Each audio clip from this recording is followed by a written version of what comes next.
Anybody know Dylan's number? Is he coming down? Which one's Dylan again? Wow. Dylan's on his way to Milwaukee. Milwaukee? Yes, he is. Maybe we can catch Chris right after his run. Yes. We'd be real happy. All right, that is live, so who wants to start? Pick it up. Phil, you want to start? How about you start? Because I feel like I've been watching a lot of the previews for these, and it's just like me and the pleasure. It is you and a pleasure. Hello everybody, welcome to the Woodsmith shop here in Des Moines. Today is Friday the 8th of June. It's officially summer. It's 7th wow, of June. 7th of June? I'm getting corrected from 2 fronts. Yeah. So anyways, it's been a week here. We've been down at our video studio filming this entire week. And we just wrapped up our 11th episode of season 13 of the Woodsmith Shop. We have 2 more that we are going to be shooting next week, and then we will be on to season 14 at some point this year. So with that being said, I don't have anything going on in the shop this week. It's been a slow week for us, or for me, I guess, as far as shop time. Yeah, Mark's over here laughing at me. It's been a slow week as they have been still working on products. So it's all done now, though, right? So, yeah, the assembly line has stopped. And the assembly workers are now officially on For strike. the time being, anyway, until the next level of orders comes in. Our production workers are on strike now until the next order of the tools come in, which I think we're planning on doing. So these were the, I think so, I don't know. They sold out. Not for a while. They sold out, so I'm assuming we're going to do more of them. But yeah, you guys finished these guys up this week. The T-head, trammel points, and Protractor. tractor. Yep. So right now, it's a little quieter in here than it has been because the CNCs are not running. They've been running. Although the doors you built helped a lot. Yeah. That cut down a lot of the noise from those. So you, I guess, are going to be working on a book stand now. Yeah, so like I said, the assembly line stopped for now. We've got all the accessories out the door for the time being until the next lot of orders comes in. So back to my magazine project finally after doing some remodeling, building doors, doing the assembly line. I'm back to a designer project, which is going to be the Art Nouveau book stand, and it's going to be out of white oak. So got started on that today. I'm in the process of milling the wood down, so that's where I'm at with that. So This is one that I will be writing. So next week I'll have it all done. even though our What are we making it out of? white oak. White. Yep. Even though our matrix has me building or writing a model train set and you writing the book stand, but it is not correct. So yeah, that'll be fun when we write. It's kind of a cool design. We've done some book stands in the past. We've done 2 or 3 of them probably. I can remember. So doing a new one will be kind of cool. So Yeah, that's what it calls project. yeah, I'm looking forward to seeing that. So Phil, what do you have going on here? First of all, before we get started with what I have, because it's going to relate to what I have to do, what I've been working on, is my poll question today for these 2 guys is your preference for creating dados, router or table saw? Table saw, without a doubt. No preference really, probably table saw. Right. Although we have some good shop notes jigs that work really well. It's just I've never been a huge fan of routers.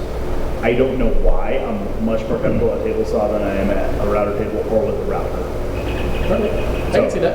Yeah, nothing more than that. Just Depending on the project as well. Yeah. So I mean, either or. yeah. That's what we're doing. I feel like I have more consistency on the table saw as far as positioning. You know, I'm not trying to position a dado to my layout line, where on the table saw I can set a fence and I know that my dados are going to match side to side. Sure. So, yeah. Okay. Well, with that, we'll go over here. Come on. Follow me.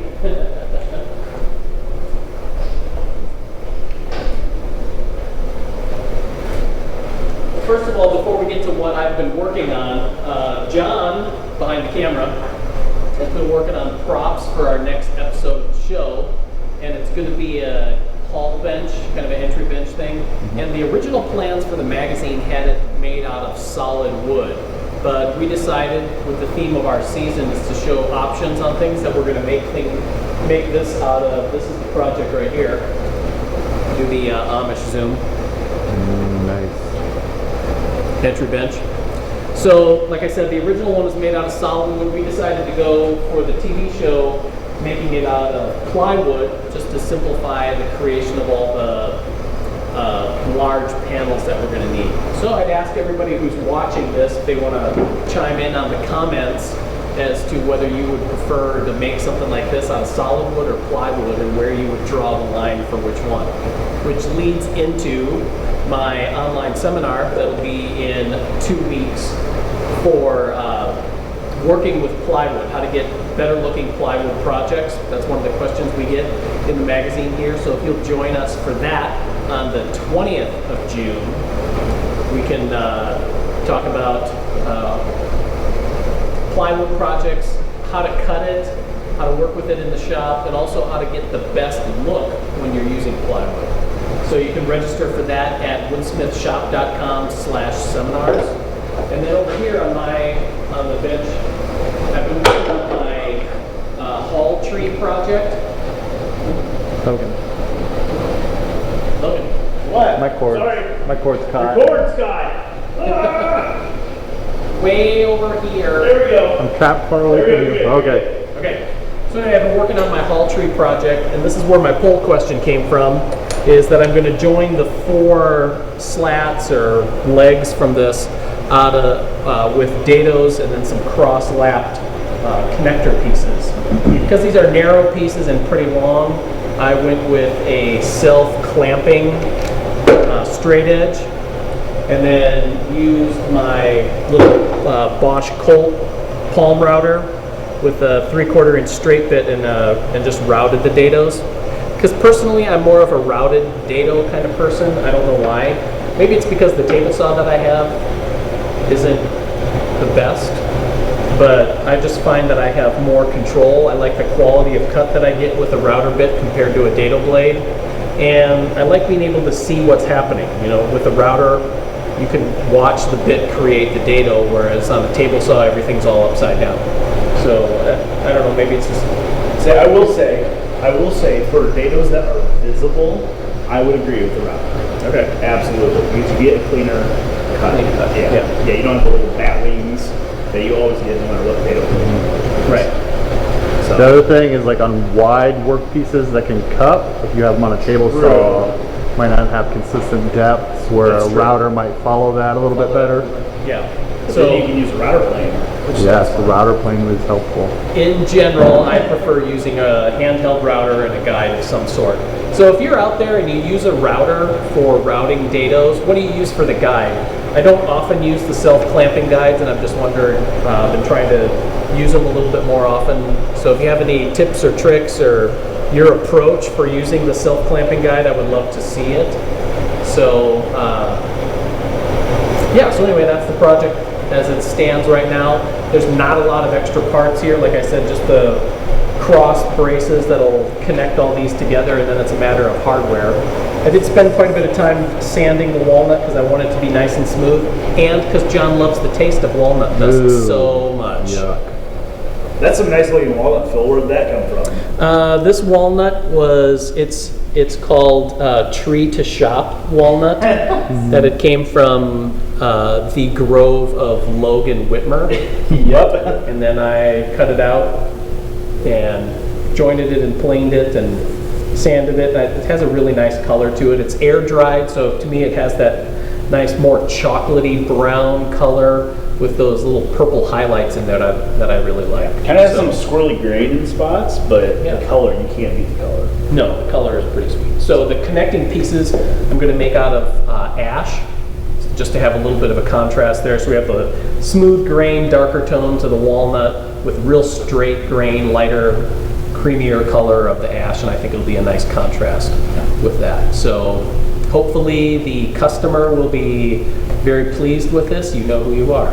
So the other question that I have is, this was something that I just got from my dad here. Yeah, let's zoom in on Phil's dumb phone.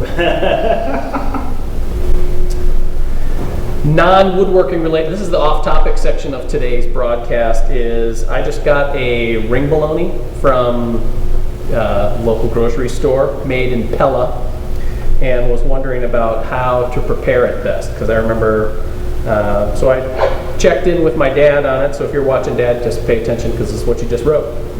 Asked him how he would prepare it. He said, I would leave it whole and heat, but not boil it in a shallow pan of water. It's already cooked, or slice it and eat it cold on a sandwich.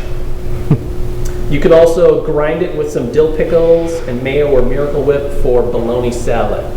So anybody out there who's a ring bologna fan, what do you do to eat your ring bologna? I'd like to know what that is. So, as you can tell, there's not a lot going on in the shop, which is why we're extending this out with a variety of all kinds of fun stuff. So you know my favorite way to eat ring bologna? What is that? Slice it up and you throw it in a tortellini ring bologna soup that has some spinach in it. Really? Yeah, it's pretty good. Some chicken broth. It's chicken broth base with ring bologna, some tortellini, spinach. It's pretty good. It's my favorite way. All right, John, bologna. And we're not talking about OSCAR-NYER. Yeah. I don't know that I have a favorite bologna No? recipe. No? Well, you're the worst. Yeah. Ah! That was courtesy of Phil Huber this morning. Yeah. So, anyway, thanks for joining us today. If you guys have any questions or comments about what's going on here in the magazine shop or in the TV studio or video studio that we're working on, we'd love to hear from you. And subscribe to our channel on YouTube, and make sure that you tell your friends and family about following us on Facebook and Instagram. Otherwise, John, you got anything? No, just that hall tree that you already talked about. So. Yeah. So also remember our fall event coming up in September 30th, a Monday, and Tuesday, October 1st. 2 days, 2 months, too much fun. And we'll have getting the schedule put together, and the website should go live on that early next week.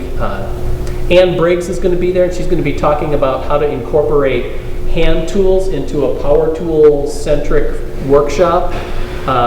George Vondriska from Woodworkers Guild of America, he's coming. He's going to be talking about making dovetails on the bandsaw, which will be kind of fun because that's one of my favorite tools. And Matt Cremona will be there, and I don't know that I've heard what his topic is going to be. And James Hamilton of Stumpy Nub Woodworking Journal, he's going to be talking about advanced table saw and router techniques. So there's a lot of fun stuff there. He's always got some cool jigs to show. And with our shop notes background, we'll maybe have like a little jig competition or something. Jig like off? So the jig off, yeah. Chris Fitch from the TV show is going to be there, and he's going to talk about carving. He's done a wide variety of carving, and he does some, I hate to call it folk style. Well, because John, can you turn around and show his muskie? yeah, he carved that fish up there. Because folk, sometimes when I hear it, makes it sound like it's like unskilled, lame, or something like that. But he does some really great carving, so he's going to show his techniques and the tools that he uses for that. Logan's going to be there. He's going to be talking about making custom moldings for your woodworking projects and for your house, and some fun ways to do that. And I'm going to be there, and I'll be speaking about making boxes. That's one of the things that I like to do, especially for gift projects. So I'll talk about some of the boxes that I've made and some of the details that I try and incorporate in a range of styles to make your boxes the best that they can be. So I hope you'll join us for that. If you're watching this on Facebook, we have a link to our Eventbrite page where you can register and sign up for that. So again, we'll throw it in the comment section on YouTube. Yeah, as well. so we'll put the link on the comment section on YouTube. So again, thanks everybody for tuning in, and we'll see you next week. Bye everybody.